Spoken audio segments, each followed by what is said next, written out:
Today and tomorrow, I'm going to get into discussing World War One because World War One is kind of an important topic that really leads into, World War Two, like the rise of fascism and all that. So I'll kind of get to that later in the week. But I'll talk about today primarily the causes of the war, the outbreak of World War One, which starts in 1914, which lasts till 1918. It's the first of two world wars, which were pretty bloody. You saw a little short video. About 9, 10 million soldiers died in World War One, to kind of give you an idea. So I'll probably at least talk up to like maybe around 1916, halfway there today. And then I'll kind of wrap up World War One, of course, tomorrow as well. So World War One, like I said, lasted from 1914 to 1918. World War One was one of the two bloodiest wars in history, human history overall. Of course, the bloodiest one, is World War II, which I think, I forget the number of deaths in World War II, which vary 40, 50 million at least. World War I was varies, but 10 to 15 million, I think, is usually an average if you include like civilian deaths, things like that. As well. And the war had different names. Of course, World War One or the First World War is the common names that they usually call the war itself. Although in the old days, the old timers or the veterans that fought in the war called it the Great War because they thought it was the greatest war that had ever been fought. They also thought it was the last war they were ever going to fight, like the so-called war to end all wars is one of the nicknames, of World War One. But a lot of historians seem to think that World War One in itself led to other major wars later, not just World War II, but a lot of wars in really the 20th century. And really, World War One set the catalyst for how wars would be fought later. The kind of weaponry, of course, that they would use in all of that. Now, I'm going to get into and talk about, some of the causes of the war, kind of I'll show you this here, but these are all some of the major causes that really lead to why World War One broke out. Of course, we talk about the isms or some of these ideas that we've already talked about in some of my previous lectures from last week that we had, but some of these are like what I call like long-term causes, I guess, that were part of the war while the war happened. There's also short-term causes, which I'll get to later, like the assassination of the Archduke Franz Ferdinand, of course, is one of the big short-term causes that really caused the war to break out. But rise of nationalism, rise of imperialism, rise in militarism or arms races between powers. So those were some of the major reasons why World War One happened and all that. And then the entangling alliances, I'll get to that later, but you have all these two different opposing alliance systems that you have, triple alliance versus the triple entente. And so that has a lot to do with it. But a lot of it had to do with the major, you had all these different great powers that were in Europe. They were the ones that really helped cause the war. France, Britain, Germany, Italy, Austria-Hungary, Russia, the Ottoman Empire, all these major powers were the ones that really were kind of in a rivalry with each other in Europe and other parts of the world as well. But they do talk about Germany being one of the major, cause of why World War One broke out, because of their unification really offset the whole balance of power in Europe overall. Now, of course, I had talked about before about nationalism here. Of course, we had discussed this on the fact that that was, considered to be really one of the first major causes of why World War One happened. It's also the reason for World War Two as well. Rise of nationalism, also rise of Hitler, Nazi Germany, and all that was part of this. We had already talked about this, but, all the unification of these new powers that came about that we had discussed before, such as, the unification of Germany, unification of Italy. We talked about Austria-Hungary, like its dual monarchy and all that. So all these things were considered some of the major things that really caused, World War One later. And But yeah, the rise of Germany, they kind of view that as being really the main thing that really caused it the most. Their aggressiveness in the world and in Europe, colonization, militarism, like build up of arms, to kind of rival Britain and other countries. That had a lot to do with, why World War One eventually occurred. Of course, we already talked about it already, but new imperialism, that's the other cause, of course, of why World War One happened. You get all these European powers trying to create colonies all over the world, Africa, parts of Asia, Pacific. We talked about the scramble for Africa and all that. So that helped to create a lot of bitter rivalries. And so when the war broke out, they started fighting all over the world because of that. Then, of course, another cause of it, of course, militarism. The fact that before the war, you had all these European powers that got in an arms race with each other. They started building up their armies, their navies. They started, stockpiling weapons and new kinds of weaponry that were kind of developed from the, Industrial Revolution and all that. And so that's basically what led to why the war was, bloody. Industrial Revolution, helped create new kinds of weaponry like machine guns, tanks, new kinds of artillery, flamethrowers, airplanes, those kind of poison gas, submarines, etc. So new kinds of weaponry that had a lot to do with why the war was very bloody, and so we'll get to later trench warfare, which makes it even worse as well. But that had a lot to do with it. So Germany, wanted to rival other powers like, Britain, France, etc., Russia. And so they began, building up their armed forces. Like Britain in the early 1900s started building these new kinds of battleships called dreadnoughts, which are armored battleships. I think like the HMS Dreadnought in 1906. And so the Germans start trying to build their navy up too, to rival, of course, the British and so on. So that's part of what led to the war breaking out. And so, yeah, the Industrial Revolution kind of played kind of a role in that. So, yeah, you can see pictures there showing the new kinds of weapons that they had. Yeah, machine guns, it says 300 bullets, but I think some machine guns could fire up to like 500 to 600 bullets per minute, which is pretty amazing. Yeah, they did use different types of different kinds of chemical weapons like mustard gas, chlorine, and other types of new kinds of chemical weapons, which they haven't done in too many wars after that. The Germans, developed the submarine, the U-boats during the war. They did experiment with Zeppelins as well, where they dropped bombs on England during the war. Flamethrowers, you can see different kinds of new airplanes, of course, also that made the war deadly.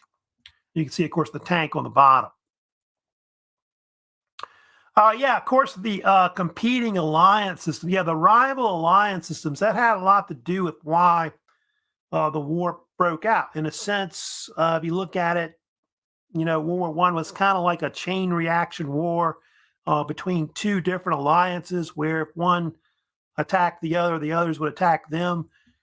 And so you had these two main alliances that you had. You had going back to 1882, you had what they call the Triple Alliance, which was later called in World War One the Central Powers.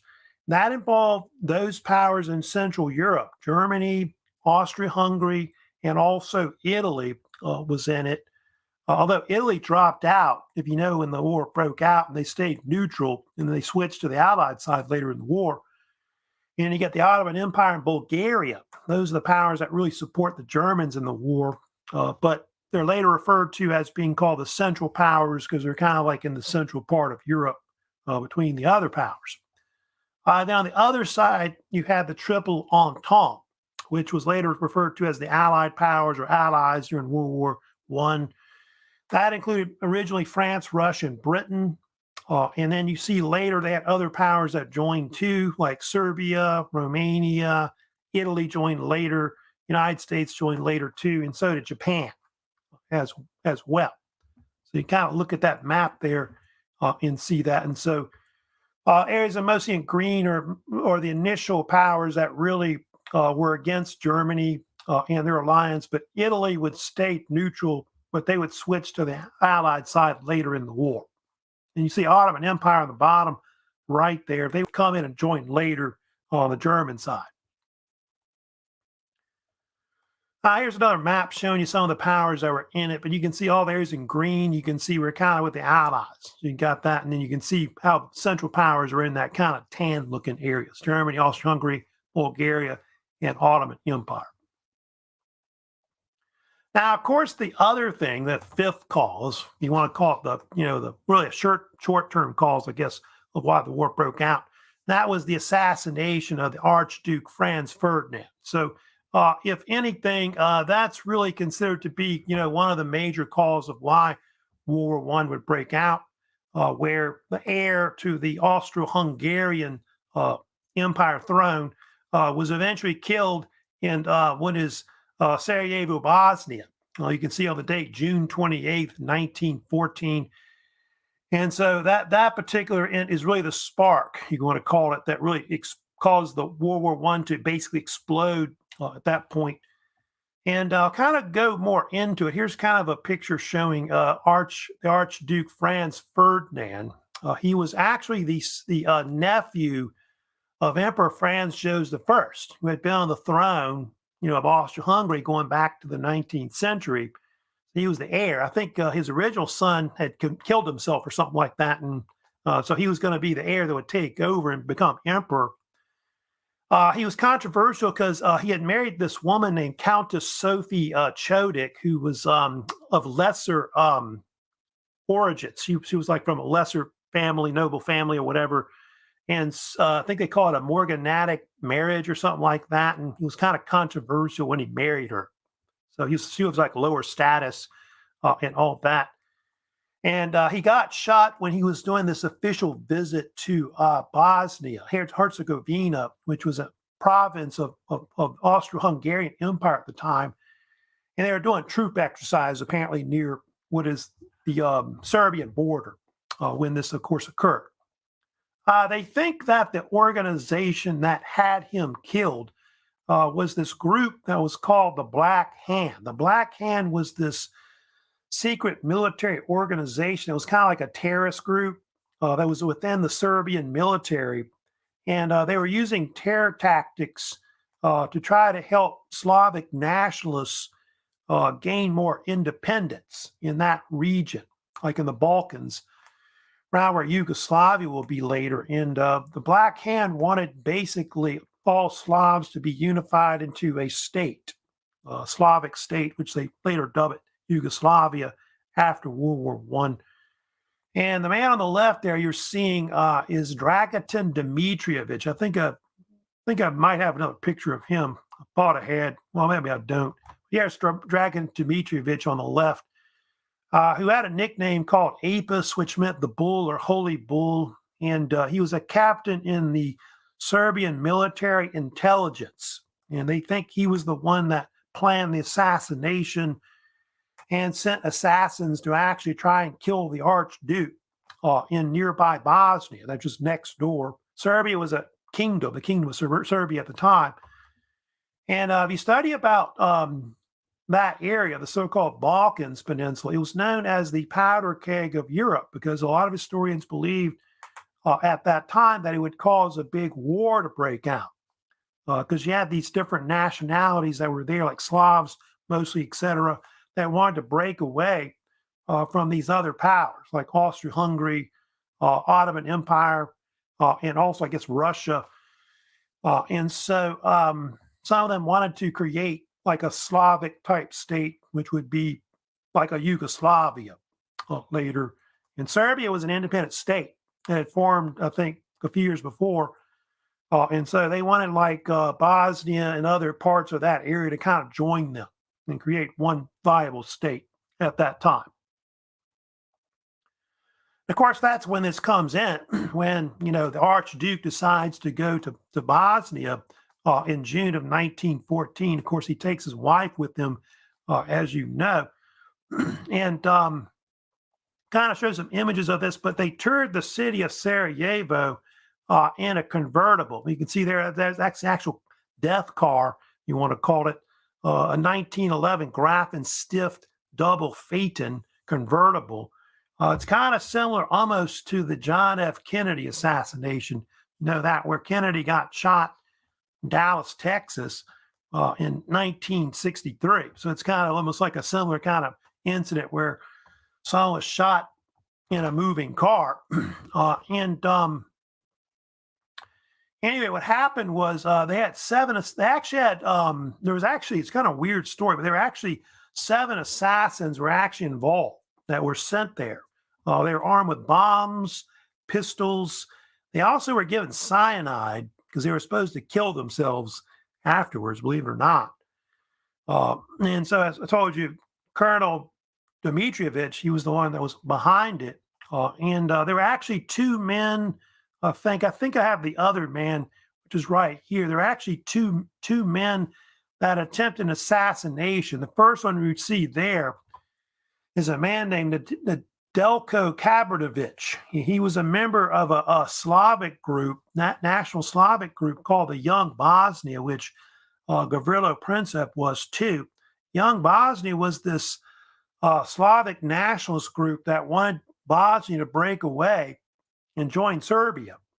And so as the motorcade was going through, the city of Sarajevo, he threw a bomb at the car, which hit the back of it and blew up in the street. And it injured a bunch of people.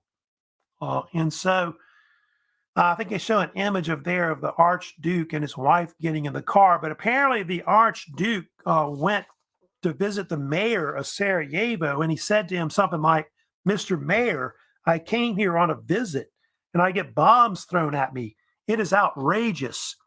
And so he was furious about this, all these people being injured by the bomb, and not really worrying about himself. The Archduke decided to go visit some of the injured at the hospital. And so that's why that image that they're getting back in the car to go to the hospital. And that's when he shot the second attempt. Of course, that happens later. You see that man right there, Gavrilo Princip, who was also part of the Young Bosnia as well, that the Black Hand had hired to go shoot him. He was a 19-year-old Bosnian student, Serbian student, and I think he was living in Serbia, but he had come to Bosnia to shoot the Archduke. And I think he was like coming out of a cafe when he saw the Archduke's car backing up toward him, because I think they had gone down like a dead end street. They were backing up. And so Princip just walked up to him and shot him in the car. And that's the actual semi-automatic pistol he used, Browning model 1910 that you're looking at. And he actually shot, they think that might be Princip after he was arrested. It's kind of been a debate about that right there on that far right in that picture. They think that's him, but apparently he meant to shoot the Archduke, but he actually shot his wife first, and then he shot the Archduke. And so both would end up being killed because of Princip. So basically, this one man here kills like 2 people, and it ends up causing 10, 11 million people to die in the war, the most anyway. At least 10 million soldiers died in the war. And he would later go to prison for it. He was apparently 19 when he shot the Archduke. 20 was the death penalty, like the minimum age for the death penalty in Austria-Hungary. And so he got off. And so he went to prison, but he died in prison of tuberculosis in 1918. I think at age 23 is when he died. So that's basically what happened. And so, yeah, the assassination, it upset Austria-Hungary. They were very angry about this because this was their heir to the throne that they had. His wife got killed too, and so they blamed Serbia for this. And so by July 23rd, they eventually sent an ultimatum to basically Serbia to hand over the people involved, I guess the Black Hand members that were in Serbia that were had planned it and all that. And I think Serbia kind of agreed to some of the things that were in it. But in the end, Austria-Hungary wanted to go to war with Serbia over this. And so you can see here, Austria-Hungary declares war on them on the date of July the 28th, 1914. That's considered to be the beginning date of when World War I actually starts. Although it's really at that beginning, it's just a war kind of fighting in the Balkans, but it's going to eventually blow up. The whole thing's going to explode into a larger war within a few days, and all because of what happened with the Archduke, Franz Ferdinand. So I'm going to talk about that next, about how the war kind of blows up and becomes a bigger war. They have this thing that they call sometimes the July crisis. You may have heard about. I'll kind of blow this up here, but like at the end of July, there's this diplomatic crisis that occurs where what ends up happening is Germany and Russia come into the war. They start mobilizing their forces because of the fact that Germany is aligned with Austria-Hungary. That's their ally, And then don't forget that Serbia is kind of an ally of Russia because of the fact that Serbia has a lot of people that are Orthodox and Slavs, just like in Russia. And so the Russians, say they're going to back Serbia, that kind of thing. And so that's what eventually leads to World War I blowing up, because those powers begin to mobilize. What ends up happening in the end is that the Germans decide that they're going to have to do something to avoid a two-front war, because they realize that France is allied with Russia too. Don't forget about that. And so that's something else that actually occurs that makes the war even bigger. There was an issue in the whole July crisis where Russia and Germany, the two rulers of the countries, like Wilhelm II in Germany and Nicholas II in Russia, they started sending telegrams back and forth to each other frantically, trying to stop it. And I think they call it the Willie Nicky telegrams or something like that. That went on for like 4 or 5 days, but they couldn't stop it. Their armies just got their wheels turning and they couldn't stop the war. Yeah, that's what's going to happen. So you got the Tsar Nicholas II on one side and his cousin Wilhelm in Germany. That really is what leads the war breaking out. And so, yeah, Germany decides to declare war. They declare war first, which the dates for those vary, but August the 1st, I think, and 3rd are the dates that the Germans declare war. I think Russia, Germany declares war on them on August 1st. August 3rd, Germany declares war on France, and then Belgium after that. And then Britain then declares war after that as well. August 5th, they decide, that was a big debate about whether, Britain ought to come in or not and fight the Germans. But I think Britain was kind of worried about their empire, what might happen to it if they, don't get in the war and all that. And so that's primarily, what happens with that. So you get this chain reaction war where all these powers start coming in right here. So Germany, Austria-Hungary initially are the ones that are in the war at the beginning. Great Britain, Britain, France, and Russia, they're the ones that get in it. But of course, one country that does not is Italy. Italy decides to stay neutral at the beginning of the war, 1914.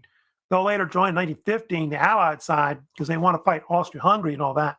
So they'll come in later. Ottoman Empire later join at the end of also 1914. Then Bulgaria will also join the Central Powers as well. So that's the initial powers that really get in the war itself. Now, the Germans had this military plan you may have heard of called the Schlieffen Plan. It was a plan they drew up in 1905 by this German general named Alfred von Schlieffen, who was one of the top generals in basically the German army at the time. And the Germans were really concerned that they would have to fight a two-front war. And so that's why this whole military plan was really developed to try to prevent really two-front war against the Triple Entente, because they knew they would have to fight, France and Russia and maybe with Britain too. And so that's why they mobilized and tried to put this, offensive in at the beginning of the war. So that's why they declared war on France and Russia. They also knew that the French were closer to Germany. They had better forces than the Russians. They thought the Russians would take longer to mobilize. You can see there 6 weeks. They thought that the Russians would take longer to mobilize, and so the Germans wanted to try to attack and put most of their forces in northern France to defeat them first. And after France was defeated, they would then concentrate on Russia to defeat them later. Use their like railroads, whatever, to ship forces eastward to attack in Eastern Europe and all that. And that's how it went, they thought, but it didn't happen that way. It would end up stalemating in northern France, and then Russia came in faster than they thought, and that war would be different later. But Russia was actually a loser in the Eastern Front, which I'll get to a little later. But yeah, the beginning of the war, what happened was Belgium, like I said, was forced into the war when the Germans declared war on them on August 4th. They didn't last long. I think the Belgians lasted 2.5 weeks before the German forces overwhelmed them and then pushed into northern France. And the British sent in troops to help, France and Belgium. They're kind of allied with as well, which is the British Expeditionary Force. So that they're going to fight too into the war. And you can kind of see a map here, but that's the actual invasion of northern France by the German force. You can see they kind of come through what is Belgium and Luxembourg, kind of swinging down into northern France. The reason why they tacked down in the northern France is because northern France, most populated area of France at the time, and also the most industrialized. They want to take that and take Paris, like they did in 1871, like in the Franco-Prussian War. And you can see here that the German forces advance toward what is the Marne River, which eventually they were going to try to sweep around Paris, but apparently they did not have enough forces to do so.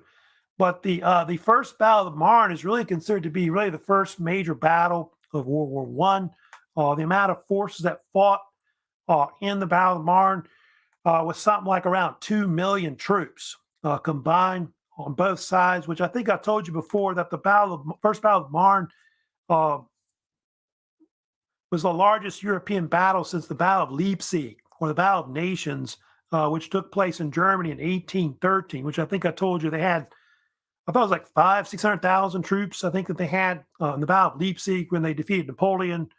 So the amount of force they had was like almost like 4 times that they had. And the casualties of it were equal to the Battle of Leipzig. I just kind of give you an idea about that. And what happened in the battle was that the German drive on Paris was actually stalled due to counterattacks by the Allied side, with mostly French and some British forces, which were led by General Joseph Joffre, who was one of the top generals on the French side in the war. And so that led to the Western Front forming afterwards, which the Western Front later ends up forming, you can see, predominantly in northern France and part of Belgium. You can see, look at that map there, of course, on the left. And you can see the Allied forces push the Germans back to a river called the Aisne River, which is like right above the Marne, kind of north of Paris, right there. And what happened was when the German offensive collapsed, what occurred next was both sides started digging trenches from the North Sea, English Channel, I think towards almost like Switzerland, and that became known as the Race to the Sea. Again, doing this. And so that's why, if you know about World War I, it becomes this bloody trench warfare, which will kind of go on for like almost like 4 years on both sides, which you see there, those numbers result in something like 13 million casualties killed and wounded during the war. And the Western Front was the bloodiest front in World War I. The second bloodiest was the Eastern Front, where Russia fought against the Central Powers. So those are pretty bloody, fronts they had in the war right there. And yeah, trench warfare was pretty bloody. Wasn't just the weaponry that they used and all that, but just the conditions that they fought in, etc. Right now, I am going to also talk about as well, kind of get into it to show you. Of course, we had different fronts in the war. If you look at this map, they had, of course, showing you World War One in Europe. There were multiple fronts. I'll kind of go through some of the different fronts that were out there that they had. Yeah, usually the Eastern Front is considered to be the other front they had that was pretty bloody as well. The Central Powers, like Germany, Austria-Hungary, and also Bulgaria, fought against Russia. Also, Romania was in there as well. Really, it was Germany's most successful campaign, really, of the whole war. Most people don't know about that as they think about the Western Front in World War One. But Russia gets beat badly in the war. In fact, they suffer several million men killed in the war. And so it helps to cause, the Russian Revolution in 1917, where the Russian Empire collapsed. The Romanov dynasty went out of power. Nicholas II was the last Tsar of Russia. The Bolsheviks later seized power, and that later leads to the Soviet Union forming, which I'll talk about probably tomorrow. Then you have the Italian front. Italy later came in the war on the Allied side. They were supposed to back Germany and Austria-Hungary, but what happened was Italy wanted to fight against Austria-Hungary because they wanted territory on the Adriatic Sea and also the Alps. And so up in northeastern Italy, they fought the Italian front or the Alpine front. That was actually a pretty bloody conflict. I think close to something like over 4 million men were killed and wounded on both sides in the war. Austria-Hungary did not fare well, in the war. It's part of why they broke up. And so you have battles like the Battle of Caporetto in 1917, which was really a Austro-Hungarian victory, but Battle of Vittorio Veneto in 1918 was probably the most pivotal battle where Italy defeated Austria-Hungary. And so Italy ends up later in the war actually defeating them. They're kind of one of the winning side, of course, with the Allies. They do got the Balkans campaign. If you go down there where it says Serbia on the bottom, next to Albania, yeah, there was a deal where Austria-Hungary fought against Serbia. That was the initial part of World War One that broke out in 1914, where Austria-Hungary tried to invade Serbia, which they actually at one point pushed them down there. They got pushed back by the Allies, and so they were rebuffed. And so that actually was a failure. I think Austria-Hungary was only successful really fighting Russia in the war. They did have a Middle Eastern theater or front where Britain and a lot of its allies like the French and Australian, New Zealander forces like the Anzacs fought with the Arabs in the Middle East against the Ottoman Empire. They fought all over the place. They fought in Turkey. They fought like around Jordan and Israel, close to Egypt, and I think around, I guess, where I think if you think about today, close to Saudi Arabia and all that. So all those are areas that they fought in at one point in the war. They do talk about sometimes Lawrence of Arabia. You may have heard of him. He was a British officer that aided the Arabs in the war. His real name was T. Lawrence, but he was later nicknamed Lawrence of Arabia. And he became famous for a bunch of movies that were made about him, like Lawrence of Arabia in 1962 and all that. And so a lot of this was the beginning of Arab nationalism, if you know about that, in the early 20th century. And the defeat of the Turks kind of led to that later. When Ottoman Empire broke up, you'll see all these new kind of countries that kind of start to form later in the Middle East. They did have an African front.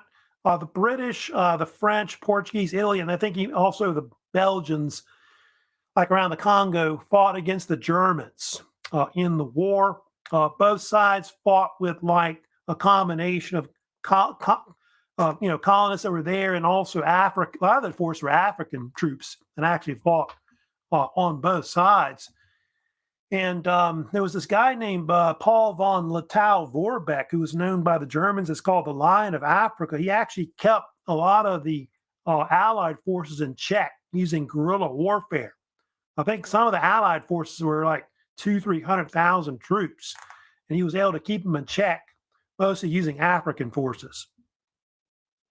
I'll get to it later, but there is also Atlantic front too, where the Germans use like submarines or U-boats to try to attack Allied shipping. That's of course a very important, you know, cause of why the United States enters the war, because of like the sinking of the Lusitania in May of 1915. And so that's going to help to kind of really change the war around and eventually get the United States to come into the war in 1917. But I'll talk about that later, of course, tomorrow. There are also different nicknames of World War I soldiers that they were sometimes called in the war. If you know about the Germans had all kinds of nicknames that they were called, not just in World War I, but later in World War II as well. The Germans were often called the Huns because they kind of compared the invasion of like France and all that to like Attila the Hun when he invaded, France or Gaul a long time ago. And so they were called the Huns, the baby killers and things like that. Fritz was another nickname they called the Germans. Fritz because a lot of soldiers were named Frederick, you know that. And then Kraut, that's something they call them also in World War II. Kraut is something they called them because of the fact that the Germans were known for eating sauerkraut with like sausage or whatever. The French called them sometimes le bouche, which means like cabbage, the cabbage head, because they eat, sauerkraut and things like that. And so hence that's the other, like the French version of the same thing, basically. French soldiers were called different nicknames. Pelou was a common name they were called because a lot of the French soldiers didn't shave. They had beards and things like that. So supposedly Pelou meant hairy ones. And the British would call the French frog. French frog, if you know about this, because a lot of the French ate things like frogs, snails, etc. And so they gave that nickname as well. The British were called sometimes Tommy, which Tommy or Thomas was a common British name. You may have heard of in England. But also, I think they say the first soldier to actually volunteer to enlist in the war was Tommy Atkins. So Tommy. Other soldiers they had too, you may have heard of course, the Americans were called either, you see in that image, Yanks or Yankees. And then they also were called later sometimes doughboys as well. Italians were called macaroni sometimes because they ate pasta. Now, some people saw this, I guess, and kind of, thought that was interesting. So macaroni. And Australians, Aussies or Kiwis for the New Zealanders, those are nicknames that they were called. But a lot of the Australian New Zealander forces were actually called Anzacs during the war, which you see was an acronym for Australian and New Zealand Army Corps. They kind of combined them together. They fought under the British. I think about 60, 70,000 volunteered to fight with the British in the war. That was really their first conflict they ever fought in, Australia and New Zealand, which they fought later in World War II as well. Some even fought in the Vietnam War later. So I think almost like half their soldiers got killed or wounded. I get to it later at the Gallipoli Campaign, which I want to talk about that next. Of course, a major campaign that happened in World War I, which occurred really around 1950. When this happened, the Gallipoli Campaign that you're looking at, and kind of talk about what happened. The Gallipoli Campaign was something that occurred because of the fact that the Ottoman Empire joined the Central Powers at the beginning of the war, like at the end of, I think it was like October 1914 when they came in. And so the British wanted to try to knock the Ottoman Empire out of the war. I'll get to it in a second why this is, but here's kind of a map showing you the Gallipoli Peninsula where they would fight. There's this thing called the Dardanelles you see there on the bottom, which goes up to where Constantinople or Istanbul is today, is what they call it today, in the Black Sea. And the problem was what the main goal of the whole thing was they wanted to try and help the Russians who were blockaded by the Ottoman Empire because the Turks had, joined the Central Powers with Germany and Austria-Hungary. And so they wanted to defeat the Ottoman Empire, and then from there they could then supply Russia. You see up through the Black Sea. So that's interesting because it's kind of what's going on now. Like with what's going on with the war between Russia and the Ukraine. Ottoman Empire, not the Ottoman Empire, but the Republic of Turkey today, the remnants of that, basically is they've blockaded Russia. About this, so Russia can't go out through obviously the Aegean Sea there, but Russia's also blocking the Black Sea as well. So Ukraine can't get out and ship anything out and stuff like that. So it's kind of similar to that, and whether that creates a wider war, I don't know. So interesting about that. But they think that the actual idea of this, campaign, the Gallipoli, or sometimes called the Dardanelles campaign, was actually the brainchild of Winston Churchill, who was actually the first Lord of the Admiralty of the British government at the time. So it was his plan where they would use like their navy and military forces to bring up forces, take the Gallipoli Peninsula, and then seize the capital of the Ottoman Empire at the time, which was Istanbul, which they used to call Constantinople. So you can see on that map again what the whole plan was. So they're going to bring up the forces through the Aegean Sea, take that peninsula, and then take the capital, and then they were able to supply Russia. Sounds great, doesn't it? Well, it didn't work out that way, of course. What ended up, of course, being a very bloody conflict, of course, on both sides. You can see right there. Go back here, you can see here that the Allies landed forces, or they tried to, in 1915. You can see here the British put up about 350,000 troops. French had about 80,000. And then the Anzacs, which I told you about, Australia, New Zealander corps, put up about 60,000, 70,000 troops as well. So almost 500,000 troops were used to try it there. And I think they tried to come up the Dardanelles, but the Turks basically mined it. So they couldn't go that way. And so they landed their forces, you can see on the bottom of the peninsula, and then also up here where it says Suvla Bay as well. The most fierce fighting happened in April of 1915. There were two big battles. You had Battle of Anzac Bay and the Battle of Gallipoli, they're called. And you can see they were able to form like beachheads on the peninsula, but they couldn't push inward into the peninsula. And so it became basically like a stalemate, like neither side could really win, basically. And what ended up happening, as you saw back to that, you can see here, this little graph here, you can see that the casualties were pretty bad for both sides, for the Turkish side and also for the Allied side in the war. And so you can see that the Turks suffered something like 164,000 killed and wounded. And then you can see on the Allied side, 187,000 to kind of give you an idea. I think they seem to think of the Anzacs suffered, I got the numbers, but they think it could have been even higher than that, 250,000 maybe, they think, actually. But yeah, you can see the Anzacs suffered over 50% casualty. 35,000 out of 65,000 men were killed or wounded in the actual conflict. And if you go to Australia or New Zealand today, I think it's April 25th is what they call Anzac Day, which honors those soldiers that, of course, fell in World War I, and I guess any conflict they fought in later afterwards. The Allies later abandoned Gallipoli in the beginning of 1916, and so they get out, basically at that point.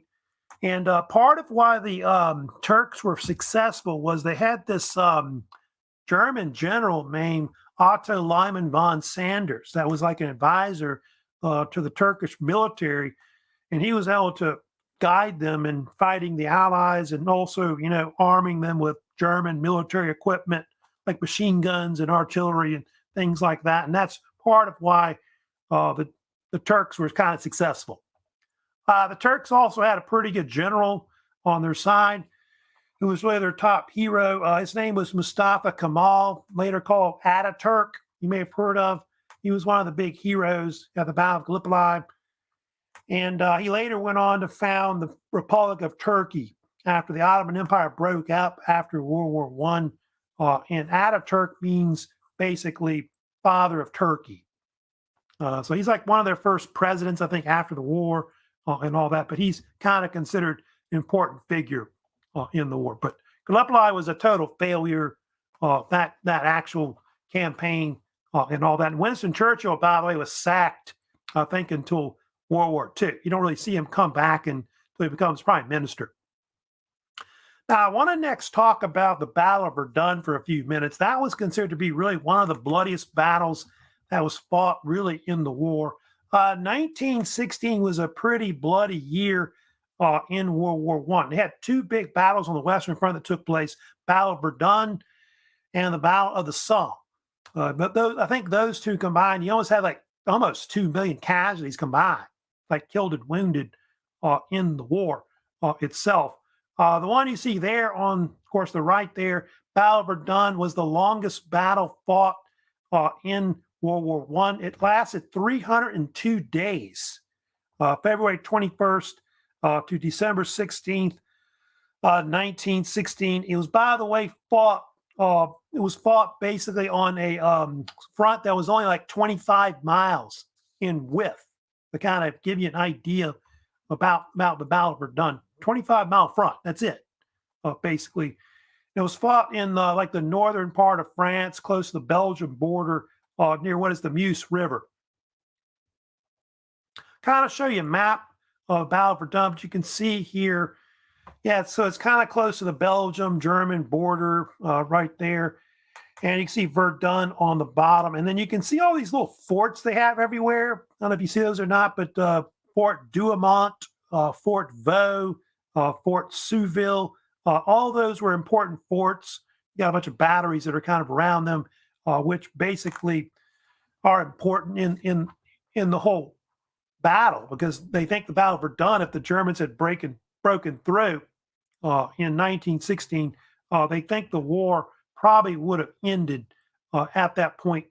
What's really bad about the war was there was this road that kind of ran to it called the Voie Sacrée, which is means the sacred way. It was the only road that really supplied the Allied forces at Verdun. So that road would have been broken or whatever. The Germans probably would have defeated them, likely at Verdun. And you can see another better map of it, kind of showing you. But they went kind of back and forth, like fighting for control of a lot of these forts, like above Verdun, the city of Verdun, that's there on the Meuse River.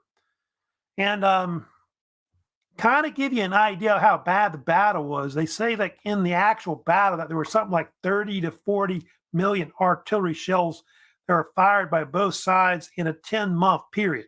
They think 70% of the casualties were caused by artillery shells, people getting blown up, basically. So it wasn't a bullet that killed you. A lot of times if you died in battle, it was mostly from artillery shells. That and probably disease later as well. But yeah, you can see here, Erich von Falkenhayn, you may have heard of him. He was a famous German general during the war on the Western Front that was really the brainchild behind the Battle of Verdun.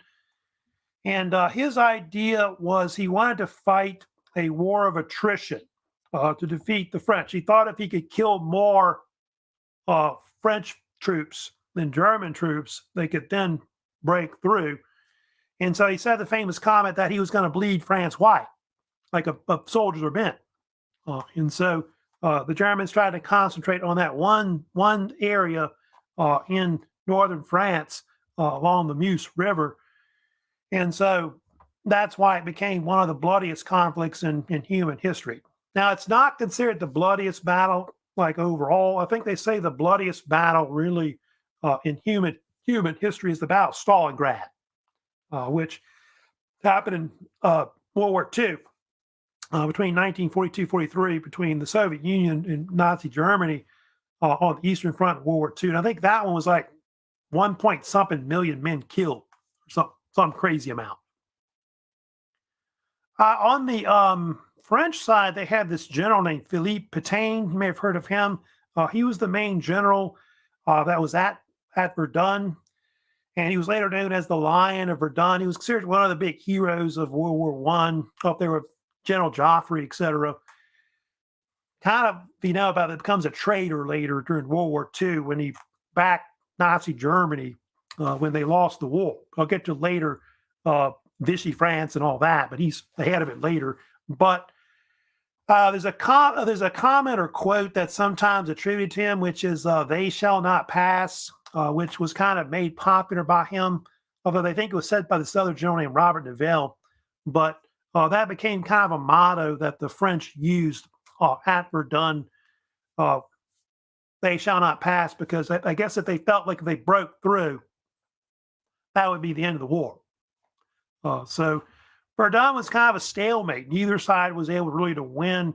And so it led to this other battle that came next after Verdun, which was the Battle of the Somme, which broke out in July. Sometimes called the Somme Offensive, July to November of 1916. And the Battle of the Somme was a British counteroffensive battle, which was their idea to get into the war, where they counterattacked north of Verdun along the Somme River Valley, hoping to, I guess, relieve the pressure on Verdun to the south. So the Somme was considered to be a very bloody battle. Over 3 million troops fought in that battle in like 5-6 month period. They think the casualties for both sides combined was maybe close to 1 million soldiers, which is really a crazy amount. I think they seem to think that the British and the French suffered like 600,000 killed, wounded, and then the Germans were like close to 400,000 or more that were killed or wounded. And so obviously, Somme is a little bloodier, you know, than the Battle of Verdun. But both those battles, really the two bloodiest battles probably of World War One, you know, combined. So yeah, you can see the location of where the Somme is. And the Somme is an interesting battle. If you know about it, it's kind of inconclusive, but they did call it the Big Push, was one of the nicknames that the Allies called it, because if you look at that map, the Allies were able to push the Germans back like about 7 or 8 miles at the most. So it was kind of somewhat of a successful battle, but it is known for other things that are kind of very famous. The Somme is also considered to be the bloodiest battle in British history. Like if you study about it, on the first day of battle, which is July 1st, 1916, the British Army suffered 57,470 casualties in one day, with about 19,000 something men killed. That's crazy. Yeah, that's considered one of their bloodiest battles they ever fought overall. But the Somme is also known for being one of the first battles where they introduced like the tank into warfare. They think the tank kind of helped prove to be some kind of a new kind of weapon that maybe changed the war a little bit and made it more offensive later on. And that's, they think, part of why the Allies were able to push the Germans back with this new weapon that they created. So they think the tank is something that'll later, you know, change warfare, especially in World War II. But you can see the impact of the battles of Verdun and Somme. Yeah, so this war of attrition kind of, you know, drags the war on to 1916 to 1917, then to 1918. It does create a lot of popular discontent in a lot of countries like France and Britain, Germany. They pretty much fire their political leaders that they have and elect new like prime ministers. That's definitely one thing that happened. I know in Britain they elected David Lloyd George, and then I know in France they elected George Clemenceau as the new prime minister because they don't like the war going on. I think later there's even a deal where a lot of soldiers even try to mutiny on the Western Front and stuff like that, and so people really don't like the way the war is really being handled, like at home. Germany starts doing basically unrestricted submarine warfare. I'll get to that later. That's a major cause of why really the war, kind of gets the United States in it. I'll get to that in 1917 later, in the week, but the United States will join because of that major issue.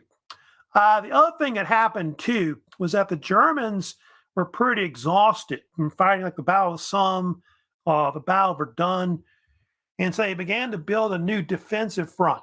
If you know about this, in like northern France and part of Belgium, and it was later dubbed the Hindenburg Line, named after General Paul von Hindenburg, who you see on the left, who was really one of the top German generals at the end of the war.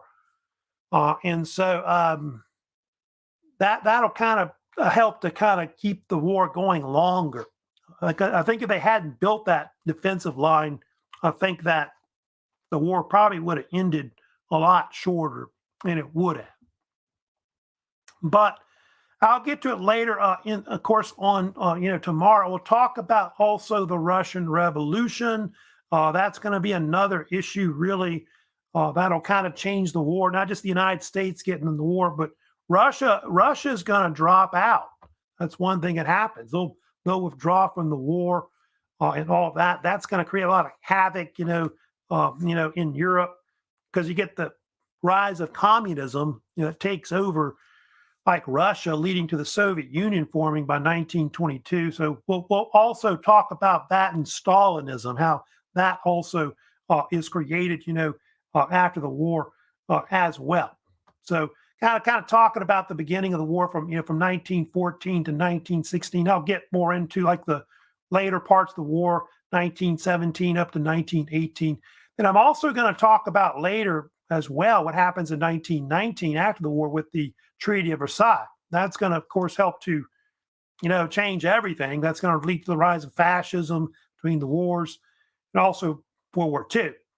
So that's a major topic we'll, of course, be talking about this week as well. So I don't think we have any major questions I can see as far as I know in the comments, but I did want to remind you, don't forget that first exam. If you haven't taken the first exam, or I guess if there's a second attempt, you can still take. Don't forget that the first exam will close tonight at midnight. I sent out, I think, a message about that this morning. And then don't forget, those are your main assignments right now. The second vocab is the main thing. Of course, you'll need to kind of work on and get that turned in because that's due tonight. And then British quiz still open. Second exam, of course, both those will be open for quite a while for you to turn in and get done. So, yeah, we're getting close to the end of the semester. I think we got next week, I know, lectures-wise. And then week 8 will be finals and all that. And so that's going to be pretty much it. We're getting close to the semester. So don't forget, book reports going to, of course, be coming up also as well due. So I will see y'all tomorrow. Y'all take care and have a great, of course, rest of the week. If you have any comments, let me know, of course, later. So y'all take care.